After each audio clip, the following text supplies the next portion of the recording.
नमस्कार दोस्तों, मैं देवेंद्र साहू स्वागत करता हूं आप सभी का आपके अपने YouTube चैनल देवगीत क्लासेस पर। देखिए, पिछले क्लास में मैं विभाज्यता के नियम के पूरे नियमों पे मैं डिस्कस किया हूं, है ना। विभाज्यता के नियमों को मैं पूरा डिस्कस किया हूं और उसी नियमों पे आधारित ये सब प्रश्न है। सिलेबस से एक भी चीज बाहर का नहीं है यहाँ पे, और आपके एग्जाम में सिलेबस के अकॉर्डिंग ही आएगा। इस चीज को आप समझिए, जितना चीज मैं यहाँ पे करा रहा हूँ पूरे हर एक चीज सिलेबस के अनुसार है। आपको ज्यादा प्रैक्टिस करते अगर नहीं भी बन रहा है तो अदर सब्जेक्ट्स वगैरह को पढ़िए, है ना। शिक्षण शास्त्र वगैरह है, वहां से आप अच्छा सा आपका कमांड है वहां पे, तो फिर आप उसको ज्यादा अच्छे से कीजिए। 30 दिनों में ज्यादा प्रैक्टिस नहीं किया जा सकता है ना। लगभग 1 महीने ही है, एग्जाम कितना है 1 महीने ही है, फिर तो वहां पे ज्यादा प्रैक्टिस नहीं किया जा सकता। लेकिन मैं जो पढ़ा रहा हूँ सिलेबस के अनुसार उसको अच्छे से देखते जाइए। जहां पे फार्मूला लग रहा है वहां पे आप नोट कर सकते हैं, पूरा अच्छे से इसको क्लियर से कट उसको देखते ही बच जाइए। ठीक है, क्लास में स्टार्ट कर रहा हूँ विभाज्यता के नियम पे ही आधारित इन सब प्रश्नों से। मैं जितना भी नियम बोला उस नियम को अपने दिमाग में अच्छे से फिट करके रखिए आप लोग। देखिए, मैं जैसे 6वें प्रश्न से स्टार्ट कर रहा हूँ, दूसरा प्रश्न और उसके बाद 9वां प्रश्न और 10वां प्रश्न, ये सबको थोड़ी देर बाद डिस्कस करता हूँ। दूसरा प्रश्न लिखने का तात्पर्य क्या है यहाँ पे कि इसके पहले का जो पार्ट 1 वाला क्लास था उसमें ये दूसरा प्रश्न को बताते समय टेक्निकल प्रॉब्लम आ गया था, इसलिए उसको मैं यहाँ पे शामिल कर लिया हूँ। अभी फिलहाल मैं 6वें प्रश्न की बात कर रहा हूँ। 11 से पूर्णतः विभाजित कौन सी संख्या है करके आपको पूछ रहा है। इनमें से कौन सी संख्या 11 से पूर्णतः विभाज्य है। अब 11 से पूर्णतः विभाज्य है तो आप क्या कीजिए, नियम तो बताया, मैं क्या नियम बताया हूं कि मान लो अगर यह संख्या ऑप्शन ए वाला संख्या 11 से पूर्णतः विभाज्य होगा तो इसका मतलब क्या है कि 1, 6, 3 को जोड़ने से जो मिलेगा उससे माइनस कर दो किसको, 4, 5, 2 को जोड़कर, है ना। यही तो नियम चल रहा था। इससे पहले का क्लास आप नहीं देखे तो उसको जरूर देखिए, तभी ये सब चीजें समझ आएगा। तो मैं करता हूं ऐसी ऑप्शन को उठा उठा के करूंगा। क्या चीज होगा, 1 है ना, 1 और 6, 7, 7, 3, 10, 10 मिल गया। 1 दिमाग के एक कोने में रखिए 10 को, 4, 5, 9, 9, 2, 11, 10 और 11 का अंतर कितना आता है 1। अपने को क्या चाहिए, 0 चाहिए या तो फिर 11, मतलब कि ये वाला ऑप्शन नहीं है। पेन चलाने का बिल्कुल जरूरत नहीं है, दिमाग पेन से हमेशा तेज चलता है। तो आप सिर्फ जोड़िए और उसके बाद विषम स्थानों पे स्थित अंकों का योग माइनस सम स्थानों पे स्थित अंकों का योग कर दीजिए। अगर आपको 0 मिल गया या 11 मिल गया मतलब कि वही क्या है आपका फिर आंसर होगा इस प्रश्न के लिए। 11 से पूर्णतः विभाज्य बोल रहे ना, तो 2, 6, 8, 8, 4, 12, दिमाग के कॉर्नर में 12, 4, 4, 5, 9, 9, 2, 11, 12 और 11 का अंतर कितना आ गया, 12 और 11 का अंतर तो 1 आ गया। आया नहीं ना, यहाँ पे 1 आना चाहिए, सॉरी यह तो 0 आना चाहिए या तो 11 आना चाहिए रिजल्ट, तो वो तो नहीं आया यहाँ पे। फिर आगे 4, 6, 10, 10, 1, 11, ठीक है। 2, 5, 7, 7, 3, 10, 10 और 11 का अंतर फिर से आपको 0 या फिर 11 नहीं मिलने वाला है। तो ऑप्शन नंबर डी ही बस बचा है आपके पास अब, और डी ही क्या हो जाएगा, करेक्ट आंसर हो जाएगा। अब एक बार चेक कर लीजिए, 4, 6, 10, 10, 1, 11, 2, 2, 5, 7, 7, 4, 11, तो एक तरफ 11, फिर दूसरे कॉर्नर में क्या आया, 11 आया। दोनों को माइनस करेंगे 0 मिलेगा अपने को, मतलब कि अपने पास ऑप्शन नंबर डी ही सही है, जो कि क्या होगा, इन चारों में से ऐसा संख्या होगा जो किससे विभाजित होगा, पूर्ण रूप से 11 से विभाजित होगा। अब आप मान लो विभाज्यता का नियम नहीं पढ़े हो, आप अगर विभाज्यता का नियम नहीं पढ़े हो और इस प्रश्न को सॉल्व करने जाओगे तो फिर सभी को आप क्या करते जाओगे, 11 से भाग देते जाओगे, जो कि शॉर्ट ट्रिक नहीं है। शॉर्ट ट्रिक आपका यही नियम ही है। चुपचाप जोड़िए और दोनों के अंतर में देखिए कि 0 आ रहा है या फिर 11 आ रहा है कि नहीं।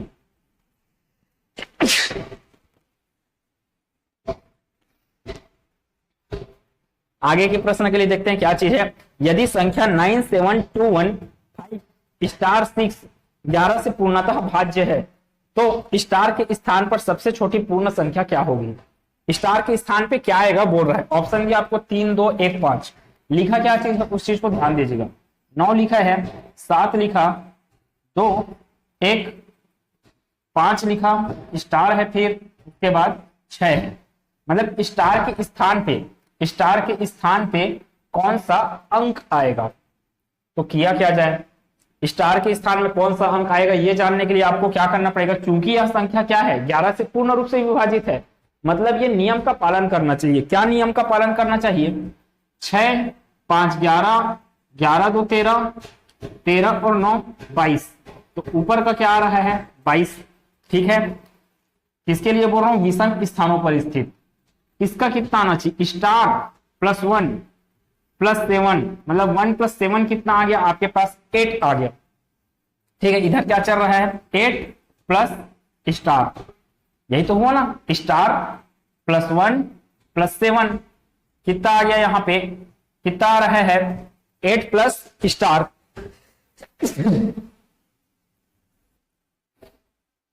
अब मेरे को क्या चाहिए, 22 में से मैं किसको घटा दूं, 8 प्लस स्टार को। इक्वल्स टू क्या देगा वो, क्योंकि ये 11 से विभाजित हो रहा है इसलिए इक्वल्स टू के उस पर क्या आएगा, या तो 0 आएगा या तो 11 आएगा। तो एक इक्वेशन तो ये होगा कि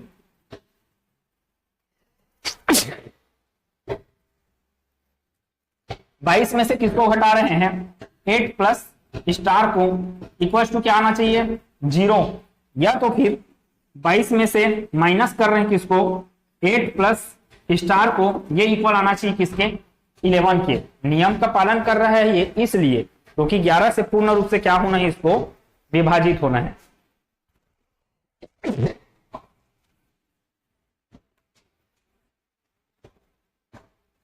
अब देखिए अगर इससे मैं जाऊं तो ये कितना आएगा 22 बराबर, ये माइनस उस पर जाएगा तो ये क्या बन जाएगा 8 प्लस स्टार बन जाएगा, पूरा का पूरा 8 प्लस स्टार उस पर जाएगा, क्या बनेगा 8 प्लस स्टार, माइनस चिन्ह हट जाएगा यहां से। तो ये क्या होगा आगे इसको सॉल्व करने से क्या मिलने वाला है आपको, स्टार इक्वल टू ये 8 उस पर से इस पर छलांग मारेगा, पक्षांतर होगा, ठीक है। तो 22 में से क्या घटाना पड़ेगा, फिर आपको 8 को घटाना पड़ेगा। अब 22 में से 8 को घटा रहे हो, ध्यान दीजिए 22 में 8 को घटा रहे हो तो कितना मिल रहा है 14। अब यहाँ पे 14 थोड़ी आ सकता है, ये तो स्टार है और वहां पे एक अंक बस आ सकता है। तो पहली बात तो ये कि यहीं से आपको समझ में आ गया कि 22 में से 8 को घटाओगे तो 14 बच गया है, 22 में से 8 घटा मतलब 14 बच गया, तो 14 तो आएगा ही नहीं। यहाँ पे मैं इतना जो लिख रहा हूं आपको समझाने के लिए लिख रहा हूं, मतलब यहाँ पे क्या आएगा इक्वल टू के उस पर आपको क्या रखना पड़ेगा, इक्वल टू के उस पर आपको 11 ही रखना पड़ेगा। इक्वल टू के उस पर 0 रख रहे हो तब स्टार इक्वल टू क्या आ जा रहा है 14 आ जा रहा है, जो कि पॉसिबल नहीं है यहाँ पे रखना। तो इक्वल टू के उस पर 11 रहेगा तब क्या होगा, ये 22 यहीं पे रहेगा, ये 11 इधर आ गया तो 22 माइनस 11 हो गया, और इधर का -8 प्लस स्टार क्या चले जाएगा उस तरफ। तो ये कितना होगा 22 minus 11 equal to 8 plus star, यहां से ये कितना हो जाएगा 11 इक्वल टू 8 प्लस स्टार।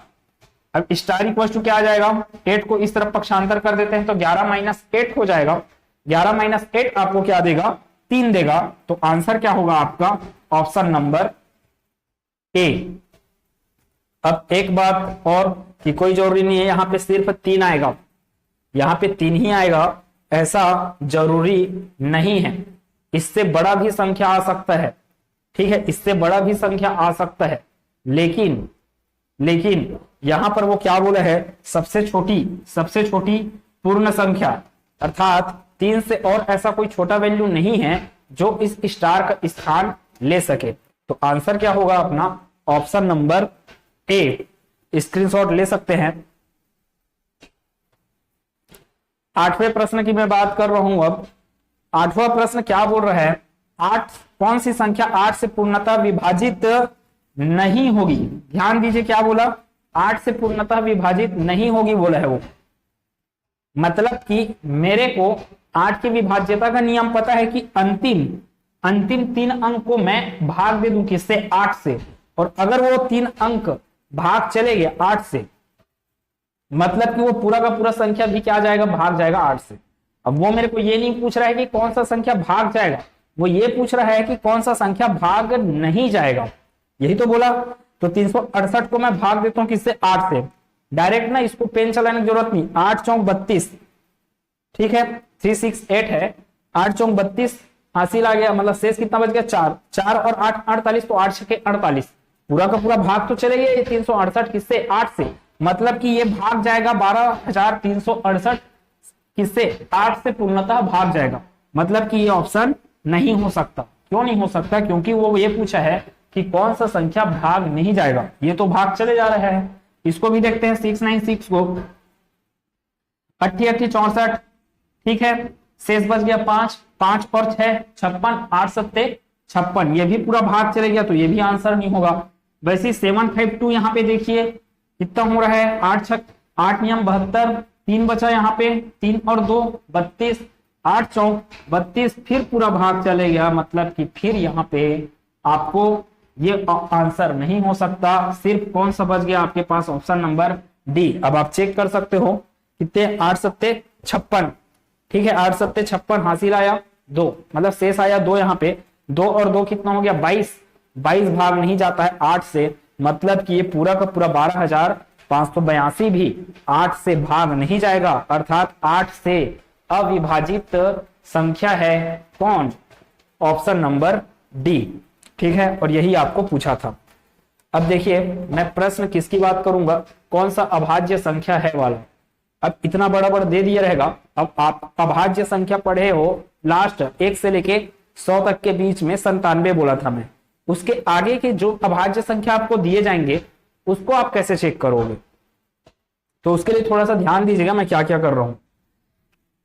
देखो सबसे पहला अभाज्य संख्या क्या है 2, उसके बाद क्या है 3, फिर क्या है 5, 7, फिर है 11, फिर है 13, ठीक उसके बाद है 17, उसके बाद 19, उसके बाद अपने को क्या मिल जाएगा फिर 23 मिल जाएगा, ठीक है। मैं चलता हूं 2 का घात कितना होता है, 2 का घात 2 मतलब वर्ग, वर्ग क्या होगा 4, 3 का वर्ग क्या होगा 9, 5 का वर्ग क्या होगा 25, 7 का वर्ग 49, 11 का वर्ग 121, 13 का वर्ग 169, 17 का वर्ग 289, 19 का वर्ग कितना होता है 361। ये आपको याद रहना चाहिए 1 से लेके 30 तक।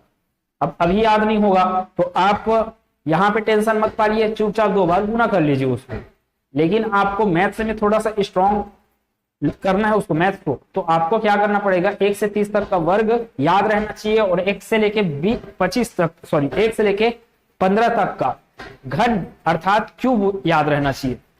देखो 19 तक आया है, अब मैं यहां पे क्या लिखा हूं, कौन सा अभाज्य संख्या है, कौन सा अभाज्य संख्या है, तो 161। अब चेक कैसे करते हैं उसको ध्यान दीजिएगा, 161 को मेरे को चेक करना है कि वो अभाज्य संख्या है कि नहीं है। तो सिंपल सी बात है, अगर वो अभाज्य संख्या होगा तो वो तो खुद 161 से भाग जाएगा और सिर्फ 1 से भाग जाएगा, इसका मतलब है कि बीच में और किसी संख्या से भाग नहीं जाएगा। तो मेरा सबसे पहला कर्तव्य यह है कि मैं सभी जो दिया हुआ है उसमें के सभी डिजिट को मैं जोड़ूं, और जोड़ूंगा तो ये देख लो आप कि वो 3 से भाग जाता है कि 9 से भाग जा रहा है। अगर वैसा हो रहा है, सबसे पहला यही चीज कि 3 से भाग जाने वाला 9 से भाग जाने वाला संख्या आपको यहाँ पे दे दिया रहता है, उसको क्या कीजिए कैंसिल कीजिए, आप ऑप्शन फिर कट जाएगा आपका। कैसे बोल रहा हूं, 6 और 2 8, 8 ना तो 3 से भाग जाता है ना तो 9 से भाग जाता है, मतलब कि ये हो सकता है अभाज्य संख्या, अभी पॉसिबिलिटी यही है। 4 1 5, 5 और 7 कितना हो गया 12, 12 3 से भाग जाता है, अर्थात 147 भी किससे भाग जाएगा 3 से भाग जाएगा। अब ये 3 से भाग चले गया, मतलब कि यह एक अभाज्य संख्या नहीं है। 3 से भाग जाएगा तो अभाज्य संख्या क्यों नहीं है बोल रहा हूं, क्योंकि अभाज्य संख्या का परिभाषा यही बोलता है कि कोई संख्या अगर अभाज्य संख्या है तो वह खुद 147 से, मतलब खुद अपनी संख्या से और 1 से, इसके साथ ही बस क्या होगा भाग जाएगा, उसके अलावा किसी से नहीं जाएगा। जबकि यहाँ पे 147 तो 3 से भी भाग चले गया, मतलब कि ये एक अभाज्य संख्या नहीं है। ऑप्शन नंबर बी यहां से खत्म। 373 को कर लेते हैं, 3 और 7 10 हो गया, 10 और 3 13, ठीक है, वो भी अभी पॉसिबिलिटी है उसमें कि वो अभाज्य संख्या हो सकता है। आगे चलते हैं 437 के लिए भी चेक कर लीजिए, 4 3 7, 7 7 14, तो 14 आर है, ना तो वो 3 से भाग जाता है ना तो 9 से भाग जाता है, और ना तो ऐसा भी है कि वो 2 से तो भाग जाता है, लेकिन 2 और 3 से भाग जाएगा तभी तो वो 6 से भाग जाता। अब 3 का चेक कर लिए तो आगे फिर चेक करने की जरूरत था ही नहीं, इसलिए बोल रहा हूं कि 3 का सबसे पहले चेक कीजिए और 9 का सबसे पहले चेक कीजिए।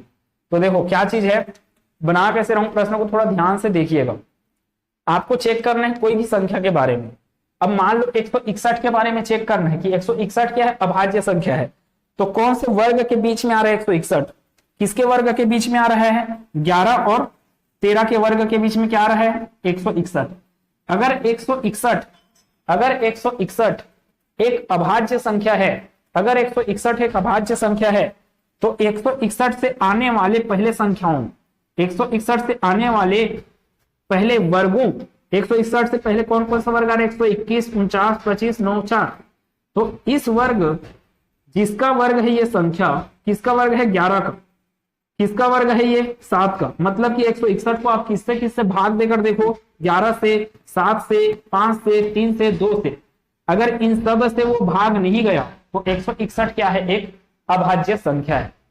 क्या बोला, फिर से ध्यान दीजिएगा। मेरे को जैसे चेक करना है 161 अभाज्य संख्या है कि नहीं, तो सबसे पहले मैं क्या करूंगा, मैं जितना अभाज्य संख्या जानता हूं, है ना, उन अभाज्य संख्या का मैं वर्ग कर लूंगा।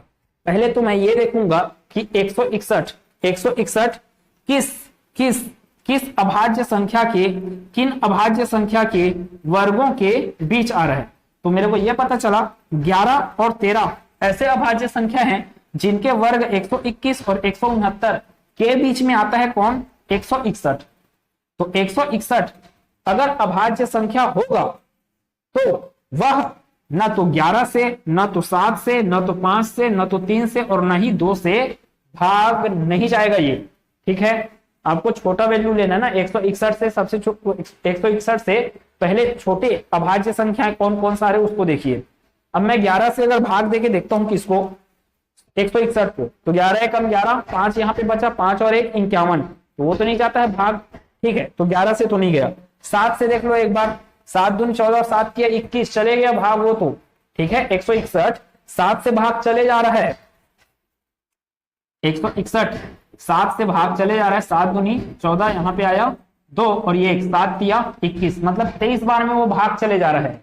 इसका मतलब ये हुआ कि 161 से एक से दोनों से भाग जाने के अलावा वह और किस से भाग चले जाता है, 7 से भाग चले जाते हैं, इसलिए ये भी क्या है, अभाज्य संख्या नहीं है। अब चलिए तीसरे ऑप्शन में 373 वाले में, 373 वाला कहां पे आ रहा है, 19 है और ये 23 का स्क्वायर कितना होता है, 23 का स्क्वायर होता है 529। ठीक है, 23 का स्क्वायर कितना होता है 529। 361 और 529 के बीच में आएगा, 361 और 529 के बीच में आएगा क्या चीज, 373। यहां पे क्या आएगा, 373। ठीक है, अब 373 अगर अभाज्य संख्या है तो उसे भाग नहीं जाना चाहिए किससे, 19 से, 17 से, 13 से, 11 से, 7, 5, 3, 2 से। ठीक है क्या, 19 से अगर भाग देके देखोगे किसको, 373 को, तो 19 का पहाड़ा आना चाहिए फिर आपको। ठीक है, ये क्या हो गया, 373, 19 एकम 19 जाएगा, ये बचेगा यहाँ पे 18, फिर ये आ गया 183। अब 19 दहम तो 190 होता है, 190 से सिर्फ ये 7 कम है, मतलब कि 19 से भाग नहीं जा रहे हैं। कौन, 373 19 से भाग नहीं जाएगा। आपको 17 से भाग देकर देख लो, यहाँ पे 17 से अगर करेंगे कितने बार में जाएगा, 17 दूनी 34, यहाँ पे आया 3 और ये 33, ये भी नहीं जाएगा फिर भाग, 17 से भी भाग नहीं गया।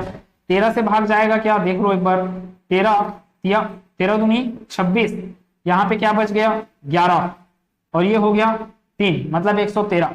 13 से भाग नहीं जाता है, तो ये इसका भी काम खत्म। 13 से भी भाग नहीं गया, 17 से नहीं गया, 19 से नहीं गया। 11 से देख लो, 11 3 33, बचा यहाँ पे कितना 4 और 3 43 भी भाग नहीं जाएगा 11 से, मतलब 11 से पूरा 373 भाग नहीं गया। 7 से चेक कर लो, 7 पंचे 35, 2 बचा 3, तो 2 और 3 23 हो गया, वो भी भाग नहीं जाएगा किससे, 7 से। 5 से तो भाग जाना ही नहीं है क्योंकि इकाई अंक आपका न तो 0 है न तो 5 है। 3 से भाग जाएगा ही नहीं क्योंकि मैं वहां पे इसको कैलकुलेट कर चुका हूँ, 3 7 3 भाग नहीं जा रहे हैं 3 से। 2 से भाग जाने का सवाल ही पैदा नहीं होता क्योंकि इकाई अंक 2 से भाग नहीं जाएगा, अर्थात ये कोई सम संख्या नहीं है, तो 2 से तो भाग जाएगा ही नहीं। इसका मतलब ये हुआ कि 19, 17, 13, 11, 7, 5, 3, 2 ये सब अभाज्य संख्याओं से किसी से भाग नहीं गया है। कौन कौन भाग नहीं गया बोल रहा हूं, 373। इसलिए ये क्या हो जाएगा, एक अभाज्य संख्या हो जाएगा। आपको आगे चौथा ऑप्शन चेक करने की जरूरत नहीं है, थोड़ा सा लेंदी है प्रोसेस, लेकिन सिलेबस के अकॉर्डिंग ये सब चीजें आपके एग्जाम में पूछे जा सकते हैं, तो पढ़ाना मेरी जिम्मेदारी है इसको। ठीक है, एक प्रश्न और कर देता हूं जिससे आपको और ज्यादा अच्छे से समझ में आए। देखिए क्या क्या बोला गया, कौन सा अभाज्य संख्या है करके पूछा है। 9वां, कौन सा अभाज्य संख्या है। जैसे यहां पर भी पूछा है कौन सा अभाज्य संख्या है, यहां पर कौन सा अभाज्य संख्या है करके पूछा आपसे 435 के बारे में। अभी हम वर्ग को मिटा दिया मैं, 2, 3, 5, 7, फिर क्या आएगा अपने पास 11, फिर है 13, फिर है 17, फिर 19, फिर है 23, फिर आगे बढ़ सकते हैं तो डायरेक्ट जाएंगे 29 में।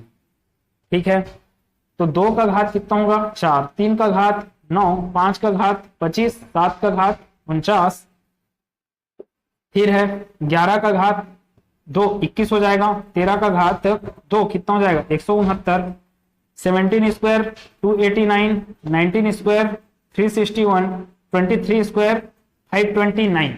529 से बड़ा कोई है संख्या तो उधर के आगे फिर वर्ग को करने की जरूरत नहीं है। 529 से बड़ा कोई नहीं दिख रहा है तो आप यही थम जाओ। अब ये देखो 435 अगर अभाज्य संख्या है, जिसको यहाँ पे समझ नहीं आया होगा यहाँ फिर ध्यान देंगे। 435 अगर अभाज्य संख्या है तो सबसे पहले ये देखिए कि 435 किसके किसके बीच में आ रहा है, 361 और 529 के बीच में। तो यहाँ पे आया 435। 435 न तो 19 से, न 17 से, न 13 से, न 11 से, न 7, न 5, न 3, न 2, किसी से भाग नहीं जाना चाहिए। तो सबसे पहले आप ये काम कीजिए, जैसे कि मैं यहाँ पे आपको चेक करवाया कि 3 से या फिर 9 से भाग जा रहा है कि नहीं, इसको चेक कर लीजिए, तभी तो वहां पे आप ऑप्शन को खत्म कर सकते हो। 3 से या 9 से भाग जाने के लिए क्या करना चाहिए, मेरे को अंकों को जोड़ना चाहिए। 5, 3, 8, 8, 4, 12। ठीक है, 8, 4, 12, 12 3 से भाग चले जाता है, मतलब कि ये अभाज्य संख्या नहीं है। तो ये तो बात यहीं से खत्म हो गया। अब आप अगर इस तरीके से करते रहोगे, इसको भी उठाकर 435 को, तो फिर टाइम खपत है। 435 को 19 से भाग दिए, 17 से दिए, 13 से दिए, 11 से दिए, उससे अच्छा है आप एक बार चेक कर लो ना कि उनके योग, उनके अंकों का योग 3 से भाग जाता है कि नहीं, या फिर 9 से भाग जाता है कि नहीं। अगर भाग चले जा रहा है मतलब कि वहीं से कैंसिल कर दो उसको कि वो अभाज्य संख्या नहीं है करके। इसको देखते हैं 4, 4, 8, 8, 3, 11, 11 आया ना। 11 क्या होता है, 3 से भाग जाता नहीं है और नहीं 2, नहीं 9 से भाग जाता है, इसलिए ये हो सकता है अभाज्य संख्या। इसको देखते हैं 461 को 4, 6, 10, 10 और 1 11, ये भी अभाज्य संख्या हो सकता है क्योंकि 3 से भाग नहीं जाएगा 11 और ना ही 9 से भाग जाएगा। 3 0 8 है, यहां पर आपको दिख रहा है ये क्या है 3 0 8, इकाई अंक क्या आ गया 8 है। वो तो सम संख्या वैसे भी है तो वो तो कैंसिल आउट हो ही गया यहां से, है ना। सम संख्या है तो वो तो 2 से भाग जाएगा, 2 से भाग जाएगा, 4 से भाग जाएगा। ठीक है, तो वो तो कैंसिल आउट हो गया। तो आपके पास बचा सिर्फ 2 ऑप्शन और इसी 2 ऑप्शन को आप चेक कीजिए। 344, 344 कहां पे आता है, यहां पे आता है 289 और 361 के बीच में, जबकि 461 किसके बीच में आएगा, 461 आपका 361 और 529 के बीच में है। कौन, 461। अगर 344 अभाज्य संख्या है तो वह 17, 13, 11, 7, 5, 3, 2 से भाग नहीं जाना चाहिए। 2 से तो नहीं जाएगा, 3 से तो पहले ही चेक कर चुके नहीं जाएगा, 5 से तो जाएगा ही नहीं क्योंकि इकाई अंक 0 नहीं है और ना 5 नहीं है। 7 से डायरेक्ट चेक कर लो, 7 चौक 28, बचा क्या यहाँ पे 6 और 4 64, 64 भाग नहीं जाता किससे, 7 से। ठीक है, तो इससे भी भाग नहीं गया। 11 से चेक करते हैं, 11 तिया 33, हासिल है मतलब शेष है 1 और 4 14 भाग नहीं जाएगा 11 से, मतलब कि 344 भाग नहीं जाएगा किससे, 11 से। 13 से देखते हैं, 13 दूनी 26, बच गया 8 और 4 84 हो गया। 84 भाग नहीं जाता है किससे, 13 से। तो 13 से भाग नहीं जाएगा 344 पूरा पूरा।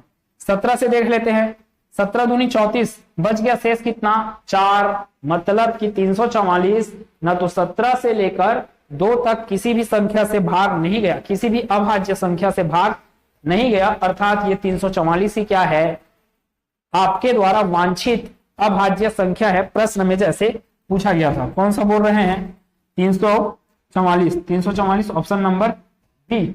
ऑप्शन नंबर सी को चेक करने की आपको जरूरत है भी नहीं है। ऑप्शन नंबर सी को भी आप चाहो तो चेक कर सकते हो, 19 से भी भाग देकर 19, 17, 13, 11, 7, 5, 3, 2 से सबसे आप भाग देकर दे सकते हो, किसी ना किसी से वो भाग चले जाएगा। ठीक है क्या इतना चीज। अब आपके पास एक होमवर्क के लिए है, कौन सा अभाज्य संख्या नहीं है। अब ध्यान दीजिएगा, प्रश्न क्या पूछा, कौन सा अभाज्य संख्या नहीं है। आपको इस दौरान ये नहीं बताना है कि कौन सा अभाज्य संख्या है, आपको ये बताना है कि कौन सा अभाज्य संख्या नहीं है।